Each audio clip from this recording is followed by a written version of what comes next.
സ്നേഹവന്ദനങ്ങൾ പ്രിയമുള്ളവരെ, പാഠഭേദത്തിൻ്റെ ഒരു പുതിയ പാഠത്തിലേക്ക് എല്ലാ മാന്യപ്രേക്ഷകരെയും സ്വാഗതം ചെയ്യുകയാണ്.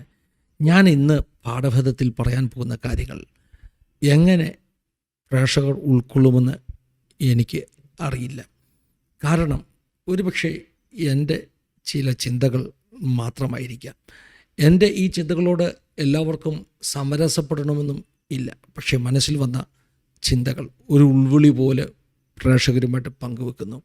കഴിഞ്ഞ ദിവസങ്ങളിൽ കേൾക്കുന്ന വാർത്തകളൊക്കെ വളരെ ദുഃഖകരമാണ്. പ്രത്യേകിച്ചും പാമ്പ് കടിയേറ്റ് കൊച്ചുകുട്ടികൾ മരിക്കുന്നു. തീരെ ചെറിയ കുട്ടികൾ, 2.5 വയസ്സ് 8 വയസ്സൊക്കെയുള്ള കുട്ടികൾക്ക് പാമ്പ് കടിയേറ്റതായിട്ട് നമുക്ക് വാർത്ത കേൾക്കുകയാണ്. ആദ്യം നമ്മൾ തൃശ്ശൂർ കോടാലിയിൽ നിന്ന് 2 മക്കളെ പാമ്പ് കടിച്ച വാർത്തയാണ് കേട്ടത്. അതിലൊരു കുഞ്ഞ് ആൽജോ, അവൻ മരിച്ചു. അവൻ്റെ സഹോദരൻ റിക്കവറായി വരുന്നു എന്ന ശുഭകരമായ വാർത്തയൊക്കെ കേട്ടുകൊണ്ടിരിക്കുമ്പോൾ തന്നെയാണ് തിരുവനന്തപുരം ചിറയിൻ കീഴിൽ നിന്ന് നമ്മൾ ഇന്നൊരു വാർത്ത കേൾക്കുന്നത്. പിന്നെയും 8 വയസ്സുള്ള ഒരു കുട്ടി, അതും വീട്ടിൻ്റെ ഉള്ളിൽ മൂർഖൻ പാമ്പ് കടിച്ചു, ആ കുഞ്ഞും മരിച്ചിരിക്കുന്നു. ഇന്നലെ തന്നെ തൃശ്ശൂരിൽ വാണിയമ്പാറ എന്ന് പറയുന്ന സ്ഥലത്ത് 2.5 വയസ്സുള്ള ഒരു കുട്ടിയെ വീടിൻ്റെ ശുചിമുറിയിൽ വെച്ച് പാമ്പ് കടിക്കുന്നു. എന്തോ കടിച്ചെന്ന് കുട്ടി പരാതിപ്പെടുന്നു. അത് ഒരുപക്ഷെ പഴുതാരയായിരിക്കാം, തേളായിരിക്കാം എന്നൊക്കെയാണ് ആദ്യം ചിന്തിക്കുന്നത്. പിന്നീടാണ് ആ കുട്ടിയെ കടിച്ചതും ശംഖുവരയനാണെന്ന് മനസ്സിലാകുന്നത്. ആരോ അഴിച്ചുവിട്ടതുപോലെ ഇങ്ങനെ കുട്ടികളെ തുടർമാനമായി പാമ്പ് കടിക്കുന്ന സംഭവങ്ങൾ ഇതുവരെ ഞാൻ കേരളത്തിലല്ല മറ്റെങ്ങും കേട്ടിട്ടില്ല എന്നുള്ളതാണ് സത്യം. ഇതിൻ്റെ പിന്നിലൊക്കെ സത്യത്തിൽ നമുക്കറിയാത്ത എന്തോ ഒക്കെയോ ഉണ്ടെന്ന് എൻ്റെ മനസ്സ് അങ്ങ് പറയുകയാണ്. ഈ സംഭവം വെച്ച് മാത്രമല്ല ഞാൻ പറയുന്നത്. ഈ കഴിഞ്ഞ ദിവസങ്ങളിൽ വാൽപ്പാറ അപകടം, അതും നല്ല വാർത്തയൊന്നുമല്ല. പിന്നെ തൃശ്ശൂർ ഉണ്ടായ ആ ഒരു തീപിടുത്തം, അല്ലെങ്കിൽ വെടിക്കെട്ട് പെരയ്ക്ക് തീപിടിച്ച അനുഭവങ്ങൾ, ഇങ്ങനെ കൂട്ടി വായിച്ചാൽ ഈ കഴിഞ്ഞ ഒരു വീക്കിൽ കേരളത്തിൽ നിന്ന് എത്ര ദുഃഖകരമാകുന്ന, ദാരുണമാകുന്ന വാർത്തകളാണ് നമ്മൾ കേട്ടുകൊണ്ടിരിക്കുന്നത്. നമ്മുടെ ഇന്ത്യയിൽ കേരളത്തെക്കാൾ ജനസംഖ്യയുള്ള വലിയ ഒത്തിരി സംസ്ഥാനങ്ങളില്ലേ?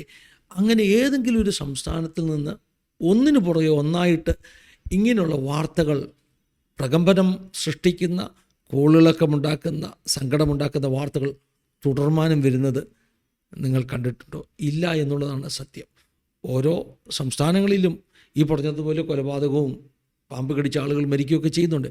പക്ഷേ കേരളത്തെപ്പോലെ തുടർമാനമായിട്ട് ഇങ്ങനെയുള്ള പ്രതിസന്ധികൾ ആവർത്തിക്കുന്നത് കാണുമ്പോൾ എന്തുകൊണ്ട് എന്നൊരു ചോദ്യം ഞാൻ എൻ്റെ മനസ്സിൽ ചോദിക്കുന്നു. വേദപുസ്തകവും അങ്ങനെ പഠിപ്പിക്കുന്നത്.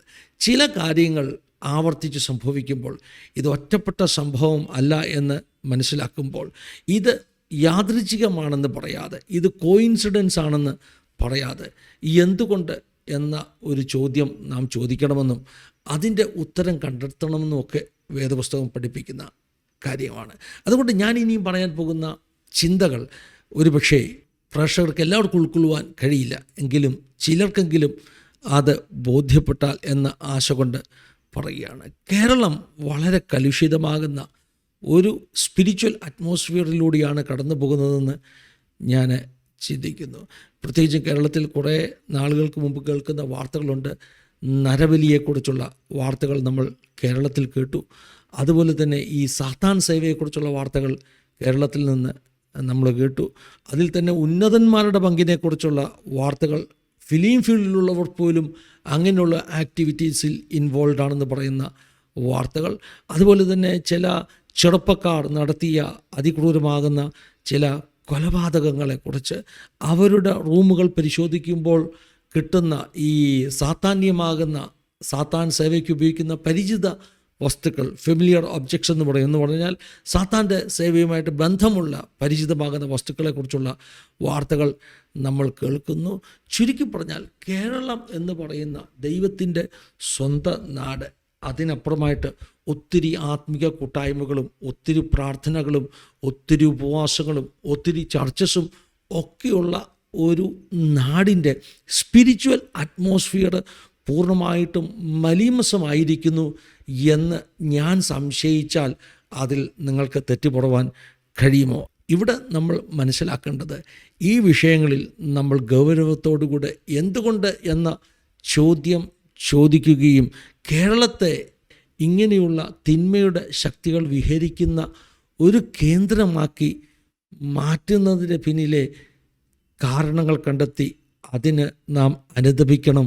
അറ്റ്ലീസ്റ്റ് കുറഞ്ഞ പക്ഷം എൻ്റെ നാമം വിളിക്കപ്പെട്ട എൻ്റെ ജനം തങ്ങളെ തന്നെ താഴ്ത്തി തങ്ങളുടെ ദുർമാർഗങ്ങളെ വിട്ടുതിരിയുന്നുവെങ്കിൽ ഞാൻ സ്വർഗത്തിൽ നിന്ന് അവരുടെ പ്രാർത്ഥന കേട്ട് അവരുടെ ദേശത്തിന് സൗഖ്യം കൊടുക്കുമെന്ന് 2 ദിനവൃത്താന്തം 7:14 പറയുന്നത് പോലെ ദൈവം ദേശത്തെ സൗഖ്യമാക്കുമെന്ന് ഞാൻ വിശ്വസിക്കുന്നു. കേരളത്തിൻ്റെ ഇന്നത്തെ ഒരു സിറ്റുവേഷൻ, വേണ്ടാത്ത എല്ലാ ആശയങ്ങൾക്കും കേരളത്തിൽ വളരെ നല്ല മാർക്കറ്റാണ്. അതായത് ചിലരങ്ങ് ഭയങ്കര നിരീശ്വരവാദം കൊണ്ടുവരുന്നു, സെക്കുലർ ആശയങ്ങൾ. പിന്നെ ഈ പറഞ്ഞതുപോലെ ക്ലെയർ വോയൻസ് എങ്കിൽ അങ്ങനെ വെളിച്ചപ്പാടാത്മാക്കൾ, പിന്നെ പഴയ പരമ്പരാഗതമാകുന്ന ഒത്തിരി സംവിധാനങ്ങളുണ്ട്. അതെല്ലാം കേരളത്തിൽ ഇന്നങ്ങ് തഴച്ചു വളരുകയാണ്. സാത്താന്യ പ്രവർത്തികൾ തഴച്ചു വളരുകയാണ്. ഇതെല്ലാം വേണ്ടാത്ത എല്ലാത്തിനും നല്ല മാർക്കറ്റുള്ള ഒരു സ്ഥലമായി കേരളം മാറിയിരിക്കുന്നു. ഇങ്ങനെയുള്ള പ്രവർത്തികൾ വർദ്ധിക്കുന്ന ദേശത്ത് തിന്മയുടെ ശക്തിക്ക്, ഇരുട്ടിൻ്റെ ശക്തിക്ക്, ആ ഒരു നെഗറ്റീവ് എനർജിക്ക് പവർ കൂടുമെന്ന് മനസ്സിലാക്കുക. അതുകൊണ്ട് ഞാൻ മുമ്പേ പറഞ്ഞ വാക്യം പോലെ കുറഞ്ഞ പക്ഷം ദൈവമക്കളെങ്കിലും തങ്ങളെ തന്നെ താഴ്ത്തി പ്രാർത്ഥിച്ചാൽ ദേശത്തിന് ഒരു സൗഖ്യമുണ്ടാകുമെന്ന് എൻ്റെ മനസ്സിൽ വന്ന ചിന്ത ആസാദിയുടെ പ്രേക്ഷകരുമായിട്ട് പങ്കുവെക്കുകയാണ്. എതിർക്കുന്നവരുണ്ടാകാം, താനൊരു വിഡ്ഢിത്തരമാണ് പറഞ്ഞത് എന്ന് പറയുന്നവരുണ്ടാകാം. പക്ഷെ ഞാനെൻ്റെ സ്പിരിച്വൽ കാഴ്ചപ്പാട്, ആത്മീക ചിന്ത പങ്കുവെച്ചു. ദൈവം എല്ലാവരെയും സഹായിക്കട്ടെ, അനുഗ്രഹിക്കട്ടെ. God bless you all.